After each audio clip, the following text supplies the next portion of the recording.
Hi everybody, I'd like to welcome you to my YouTube channel. This is Steve coming back with the Commodore 64 game project, and this one is going to be the Project 2 code example.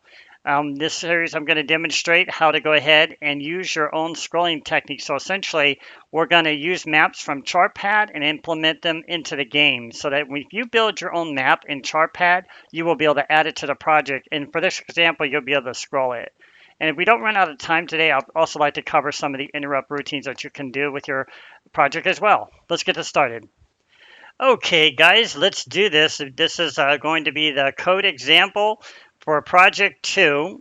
And we're going to be learning, as I mentioned, about scrolling. As you can see already on my screen here, I already have CharPad in the background here. And below here, I had the Vice C64 emulator running um, a map here. You notice it's not the same map that I usually use for my own project, but rather it's just a Metal Warrior map just to show you how you can go ahead and add it. And you can see over here to the side, this is the CharPad example of this map being created here. This is where you would create them, right, in CharPad. And then from here, this is how they're going to be output into your actual project or inside the emulator. So I'll just show you that it actually works here. Now, there are some parts of the map, though, that are kind of torn for whatever weird reason. I'm not trying to perfect the video in any way, but you can see there's some torn areas right there. And down here is as far as it goes, because everything down here is just going to repeat and just have repeating characters and garbage and stuff like that. But if I go over here, as I scroll through here also, you'll see, let me get back over here. I'm just going to kind of play it out somewhere to see where the map is here. So the map is here kind of toward the ground. If I scroll over a little bit here, we'll probably start seeing some trees. There's the first tree right there. So I know if I scroll this over and move it down there, we'll see the tree there. Right there's the trees. Okay, so far so good. Now, you see some of the trees didn't come in properly, but you can see it's definitely picking up the map, right? Just as I'm going back and forth between these two. I'm going to move these closer together. But yep, that's exactly what you're going to be able to do is you're going to be able to create your own map and be able to scroll it. Now, the whole technique here is not to go and create a map for you today. I just wanted to show you an example that's already here. And you can see that we can actually scroll through it. For some weird reason, I think this had something to do with the way the tiles were coming in here. And I set them to per tile because they were originally set to per character. And it might have been the tearing of the characters that you're seeing there. But overall, the map is still accurate. As you can still see, everything is in place, right? The 4x4 tiles are still lining up and everything. Okay, let's get into the code for this. I'm just going to, I could just pull this on top of here actually, like so. Okay, so you've already seen, we've already gone through all this. I don't really have to go over the banking. All that should be understandable to you. If not, be sure to watch the video one. It talks all about the banking. You'll learn about how the memory slots are available, and you can pick your own 16K slot and what goes in there, basically which memory area you're pointing at. And then, of course, this right here introduces the scrolling techniques, determining how the screen is going to be set up when it scrolls. And this is the drawing of our map on the screen, which you saw from the first video. You were able to draw I was showing how you could draw the map on the screen and you could kind of change these values here, these X register, Y registers to kind of move the map around. But this time, we're going to be able to scroll, as you already saw, the entire map. So anything you want in here, you could go ahead and add your own techniques and we'll be able to scroll them for you. Now, with this project also, let me make sure I've got the right one here. Okay, this is project 2. I'm just double checking my work here because now you see we got the update scroll routine was added and the player stay idle. These may have been in the original. I'm just demonstrating this for you. Okay. Now let's see what we have here. Now what we're looking at, here's the interrupts, of course. We're not going to go into there right now. What we're going to do instead is I'm going to close this out and we're going to go over to the start level. I'm going to move this over here because you can slide them. And this is where we're going to actually create the actual map as we did before. So it's all pretty much similar to the first video, except this time it's taking advantage of the scrolling area, which you see right here for scrolling.asm, right? This is the one that's actually allowing us to scroll through the alternative directions of the map, whether it's left, right, up, or down. So in here, what you're going to pay attention to is this area right here. And I mentioned this in the first one, but I'm going to go over it again here. You see where it says 200 right here? This is telling how wide the map is going to be. I'm going to move this over, and I'll have to pull this back up to show these side by side. You can see that this map here has a width of 200 and a height of 10. So it's not very tall, but it's pretty wide. So essentially what you want to do is keeping track right here. This 200 is important because what it's doing is it's storing these data in the screen tables down below. As I explained in the original video for the first one. I believe it was the first one or second one, the one where we talked about the screen memory. Actually, it was the last video. It would have been video 1. So in here, this is where the map is originally taking place. Now, my map is actually 100 in width, but this one is 200. So not to lose my original data in here, my tables, my high and my low and high bytes here. So what I did is I just kind of commented them out for now.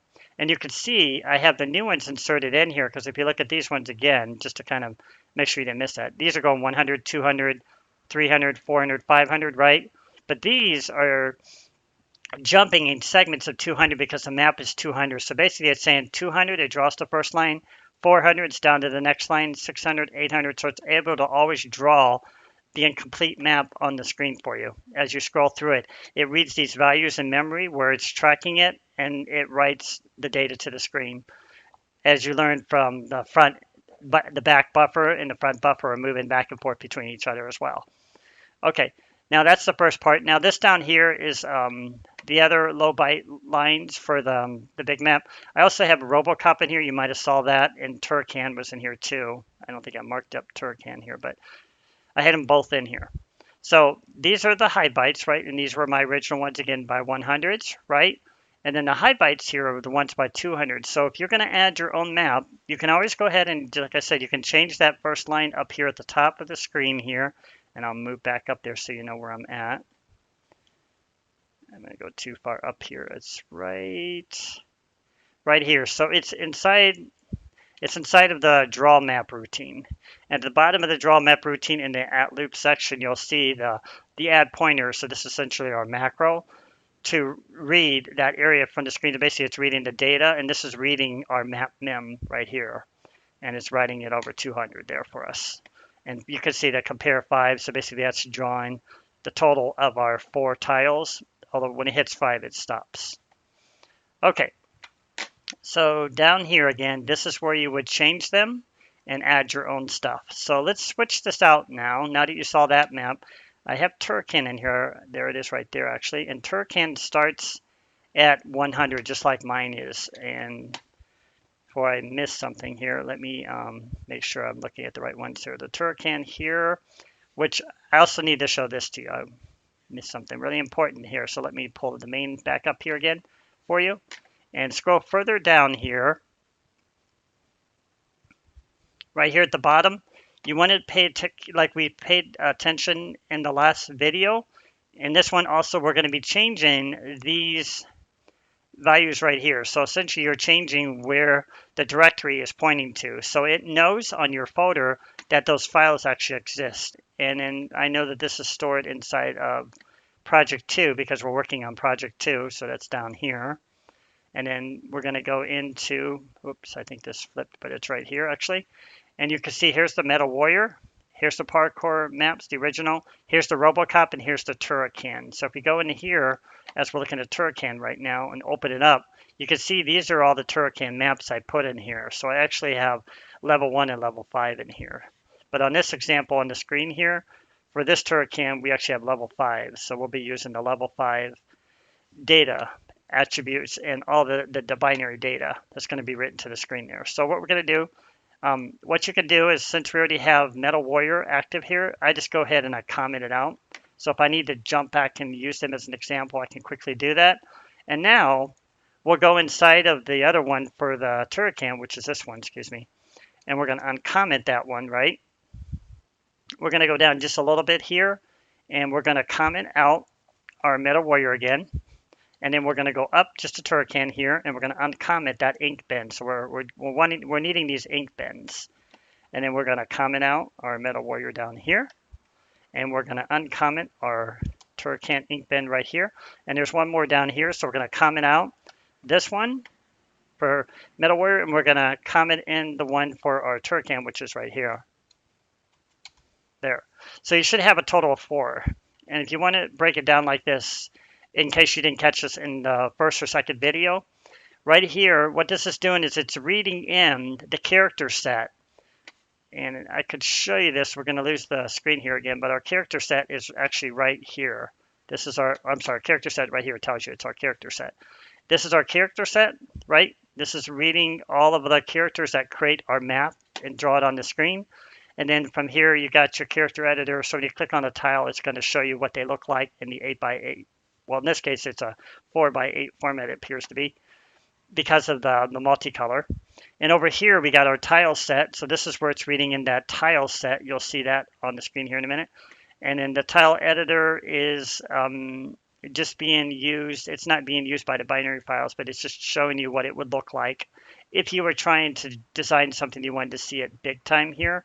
This is where you're going to see what your tile looks like. This is where you would draw from, essentially. So if you click on a tile there, you'll see it changes to, whatever tile you decide to click on. And then, of course, you've got your map editor, which is your map. So it's the 3. You got a character set, right? And I call that CH set. And then you also have the map. That's the next one I have in line is the map. And then I also have the, let's see, the character set attributes, which I didn't explain those, but the character set attributes are our colors, and these are going to be controlled over here. Just, I'll show you that in a minute here. And here's finally is our tile set. Right here's our tile set. These are individual tile sets. So real quickly about the attributes here. So I'm going to show you something here. So just move this map over here for a minute, maybe just enlarge it a little bit here. And then what I'm going to do is I'm going to turn on the attributes so we can see them real time. I'm going to click on Material Vision here, and you see how that turned kind of all black now. So I could go in here if I wanted to. In this example, let's say I wanted to, you can already see they're set up here. You can see these are set up as collisions. So anytime you hit a 1 here, it's going to be an actual. So I showed you the tiles sets for in all the individual ink bins that you're going to be pulling in. So remember, each of these, the character set, for example, is exported binary data, right? If you go to binary and you go to the export character set, that's this one, you're going to write these values out to the screen here. I'm sorry, to memory. So these values are going to be saved in a file that is going to contain binary data that can be written back to the screen for our map. And that's our character set, and each one is its own. So here's our tile set, right? Go to a tile set. We can do the same thing with our tile set, which is this one. And this one actually has more than 256 characters, so you're getting that error. But it's going to allow you to write your tile set here, and you're going to create the tile set name. Kind of like I showed in video 1, or code example 1, I showed how to do this. So pay attention to code example 1, and you'll see what I'm talking about. And here in the binary, we're going to go next into, we'll just use the map one, for example. So our map would be the last one, right? So if we had, Turrican map, whatever we want to call it, and this one was for level 3 or something like that, we could create that and save it into a folder. You always want to designate a folder for it. Okay, so hopefully that makes sense, because that's how it's reading in this data into binary data that can be implemented and read directly onto your screen. So this is as I mentioned, this is the character set, as I showed you earlier. I'll move this down a little bit so you can see it right here. This is our character set. And then down here, we also have the next part, which would be our map. That's why it's called map mem, for map memory. And then this is reading in our map. You notice I labeled here map L3.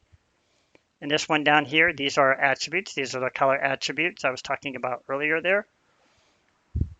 And our color attributes are defined right in here. And I just use chset attrib L5 for that one. And this has a -1 because of the different levels. And then the final one here is our tile mem. These are our tile sets. So again, we're taking the name and we're appending the name tile set to it, L5-1. Now this one had a little bit of trouble too, but you can still see it's the Turrican map here that's loading onto the screen. I think this was the same thing too as the other one. I think it had something to do with it needed to be per character, not per tile on this one. and it just didn't come in proper. And again, we can always go back in here and we can load in that level 5 for that Turrican map here. I didn't mean to do, actually it is project. So I'm going to go to open project here, and we're going to go back and we're going to look for the Turrican, which is right here. And you'll see level 5. It should be this one, I think. Right there it is. And notice on this one, which I'll put over here again, this is 150 or 50 in width, and it's 150 in height. So we also didn't adjust this, so we'll need to probably go back and adjust that. That could have some impact, but I don't think it changed much. So we'll go to start level here, and I'll move up here, and we're going to change that to 50. So originally it was our 200 for our Metal Warrior example. Now we're changing this to only shorten it to 50 tiles across and 150 down. And we're going to go ahead and run that one now. And saying, I don't know if the CharPads are the best examples, but when you create your own from scratch, it'll work perfectly. But whatever they have going on with their individual binary data might be throwing off the screen data as we're seeing it here. Because it doesn't look perfect.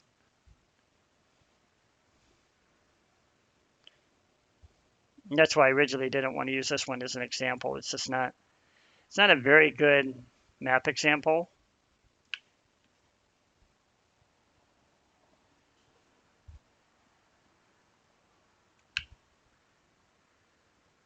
But I think we're back in the same boat. Okay, it was worth a shot. Okay, so what we do is we'll switch over, like I said, we'll get rid of the Turrican one, and we're going to load up the RoboCop one, which is right down here.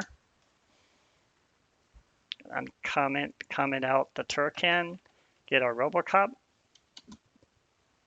Oh, I had that backward, didn't I?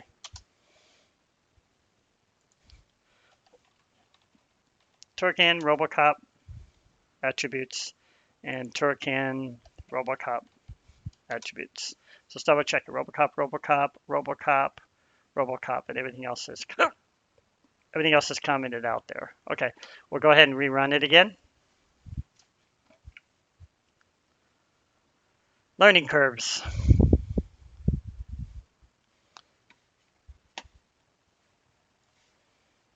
Okay.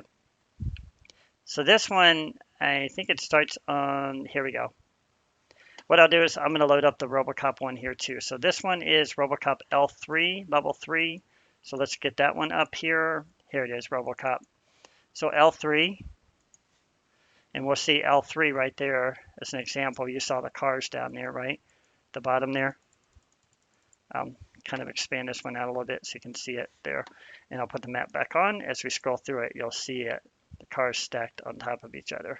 So this one definitely came out much better because it's per character, not per tile.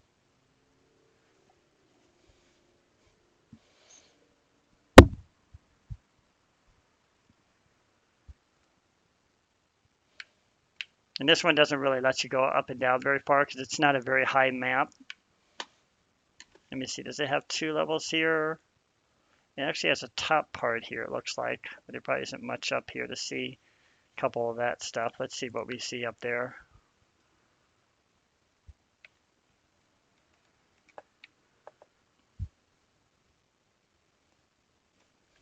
It's like it got cut off or something up here at the top.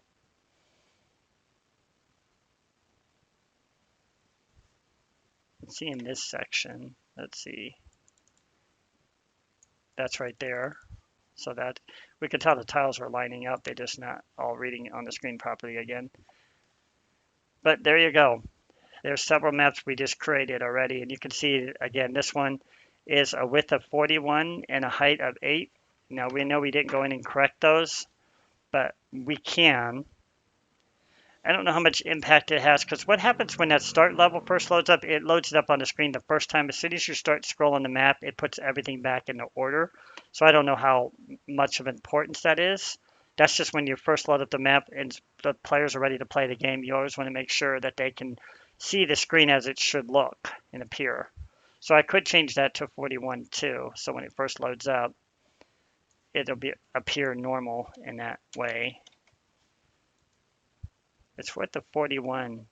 Oh, you know what? I just now realized width of 41, and I kept thinking this was the same as the Turrican, but actually this one is a width of 41 this particular map. It may have been another map I had that was actually 50 for RoboCop, but this one's only 51. So that may be why it's not perfect too. We'd have to go through, and I'll probably demonstrate that here just so those who may be missing that point here, and I'll need to rerun this again before I do, can understand what I'm talking about. Actually, I always want to start from main.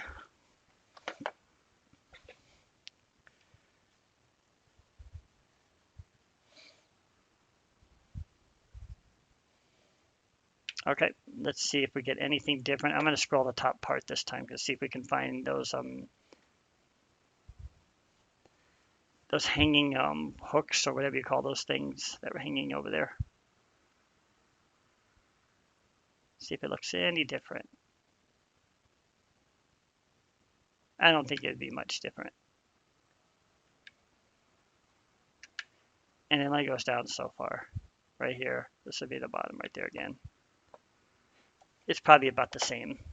But that's because, and that could be the reason why on this example, is because what I was talking about earlier is we have a width of 41,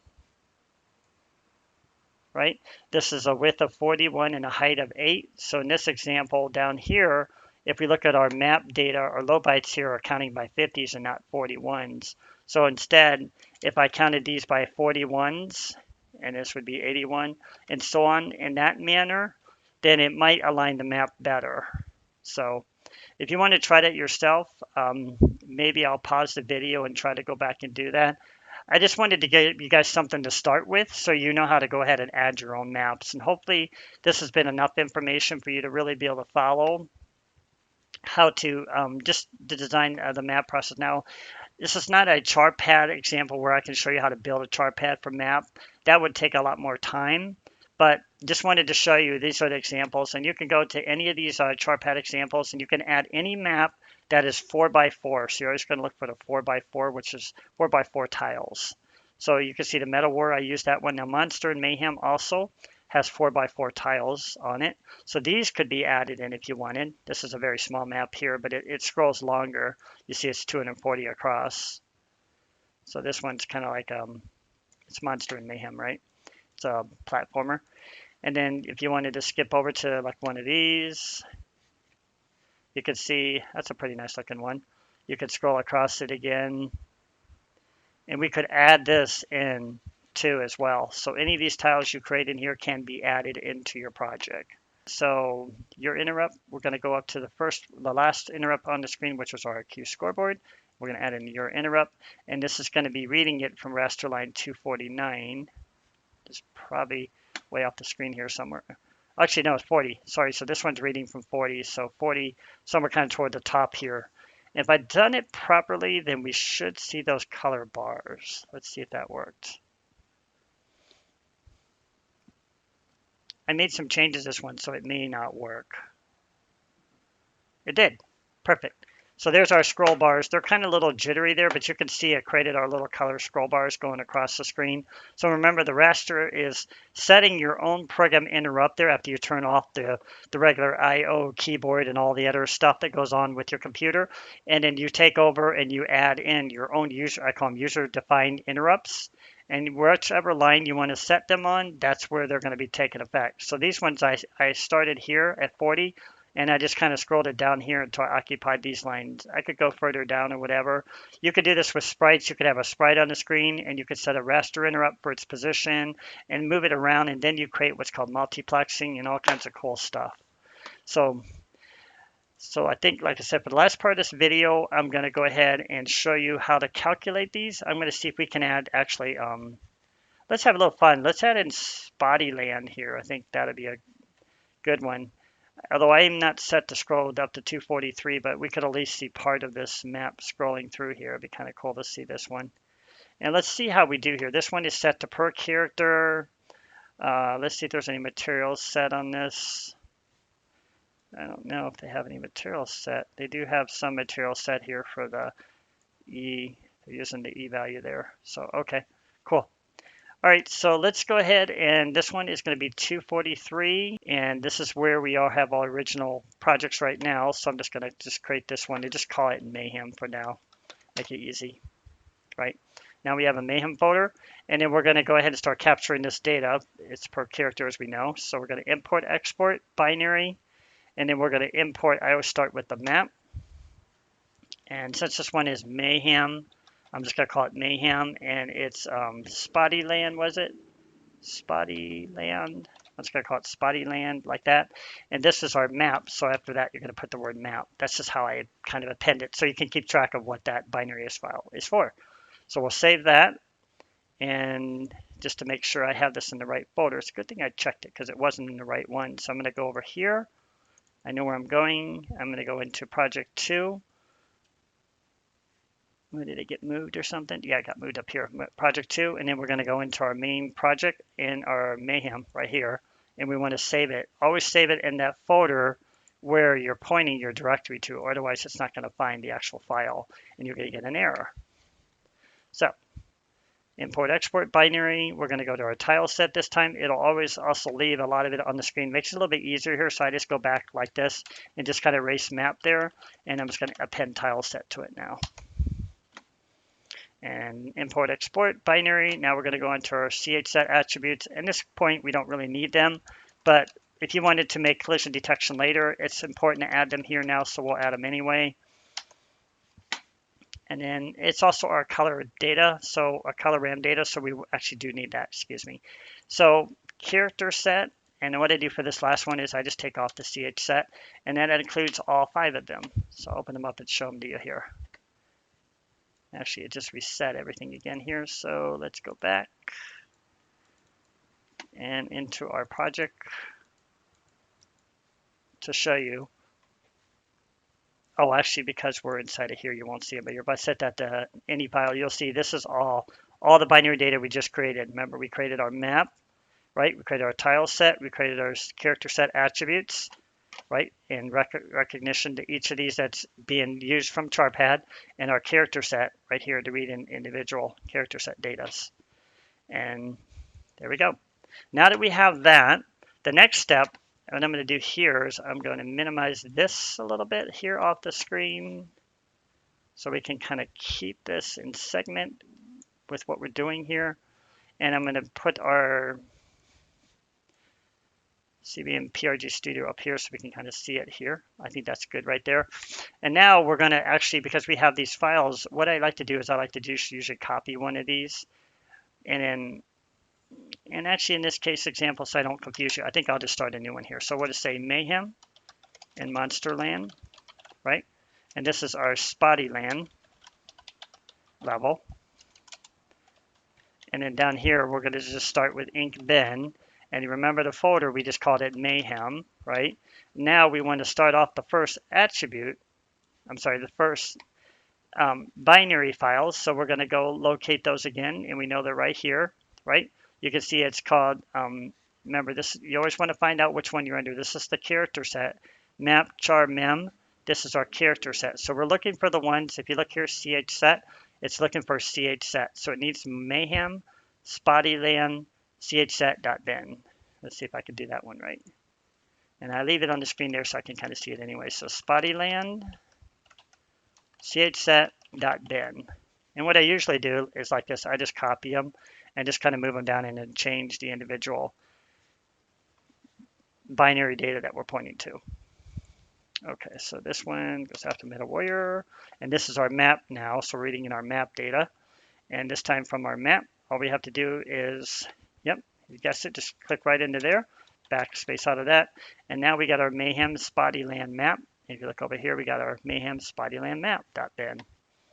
Okay, and now that we have the map, we'll just go into the attribute data, copy that one in. And this one's real simple. You just point in here, just type in ATTRIB, and now we have our color attribute data. And then we have our final one. And this is going to be our tile set. Tile mem is our tile set. And if you always look above here, you'll see the tile set example. We click into the chset, just backspace out of that, and set that to tile set. Now don't forget to always uncomment the other, or comment out the others, so we don't need Robocop anymore. So we're going to take that one out, because we're not reading from that binary data anymore. We're putting in our new level. Now we have all 3 of these. Now going back to the example I showed you earlier, we always want to check that map and see the length and width, all that stuff of the map, which is right here. And move it over here a little bit so I can see it. There we go. So our map is 243 across, so we're going to be calculating pretty big here. And what I usually like to do, somewhere here, I'll pull up a calculator here. I just used to build in Windows calculator. And from here, we're going to go here. You just want to go here to, well, we can just calculate from here. We're not calculating binary data right now. We're just going to use the standard. And if you set like 243, what I like to do is go like this, say 243 plus 243. You could say something like that because essentially we're just calculating by 243 each time. So you see it went from 243 to 486. So that would be our first binary data that we're going to be using here. So then we're going to go back to our start level, not forgetting that our map is 243, and we go up here to where our first one right here, change this 41 to 243, like that. And we're going to go all the way down here to the bottom, and we're going to append in our new low and high byte data here. What I usually like to do is just grab any of these and just start using them because they're going to all be pretty similar, except this one only goes down height of 6, so we really only need 6 because it's not very tall. So 1, 2, 3, 4, 5, 6. This would be a real easy one, actually. So we go like that. We copied our low bytes. Over here somewhere I usually do a comment. This is our Mayhem and Monster Land, and that's our Spotty Land, right? And then we're going to copy that in. And then we're going to uncomment these because these originally were commented out. And then we'll start with our first data, which was 243, 486. Now the cool thing about this is you hit equals, it'll immediately calculate the next 243 for us, 729. And we just do that again. 972. And again, 1215. So that should be all of our data. I usually like to go one more just in case. 1548. So we'll add that one in here. Our new 1458 data right there. Now we have that. What I usually do, remember these are our low bytes. That's the representative, the little slash, the low byte. If you remember the math thing, the alligator greater sign greater, and the less than is the other one. Okay, and we're going to go down here to our map line lookup high. So these are high bytes. So we're going to scroll under all the other examples we have here, and we'll comment this one out in a minute. Instead, for now, we're going to put this one in here, and you want to switch these out because now we're looking at the high bytes. These are those high nibbles. We had low nibbles and high nibbles there. Now we're getting that data read in the memory there. Okay, so now we're going to comment out Robocop because we don't need that one anymore. And I'm trying to go through this quickly because the videos can get so long. Here's Robocop. Comment that out. And all is well, so we got our Monster and Mayhem. And as long as it reads our binary data properly, it should run it. If not, we may have, we did make, let me see, did I make a mistake here? I don't think I did. Let's double check in. It looks like it's all right. So let's go ahead and try it. Only way we'll know. I don't ever get it right the first time. This is pretty good. Okay. This one, now we scroll through it. It looks pretty accurate so far. There's some missing data. It's got it tearing up a little bit here, but you can see it over here as I scroll through it. I'll just put it on top of here so you can see it better. Let's line them up here a little bit, make it look real pretty accurate here. So if I scroll over here, this is where we're at right there. It's reading this part. So it's cut a little bit higher than the map, it looks like. May explain the other data we're seeing there. And it could be that the way this map is being read into, I don't normally have a map set up for a 243 byte range, but it could be reading it accurately. I just don't know, for example. But let's go back and look at these tiles and see how accurate these ones. They look like they might be pretty close. I know I'm at the bottom there. Where are those coming from? It looks like might be right there, but yeah, right there it is. Yeah, it's pretty accurate. Look at it, right? So it's probably starting right here somewhere because I can't scroll over. Actually, I could, but it's cutting off the top here where it's reading the map from there. So it's cutting off the top, but you can still see it scrolling in and it's reading the data. As we scroll over here, we got that little green thing that shows up there. So there we go. So there's the examples I wanted to show you today. I want to thank you guys for watching this video.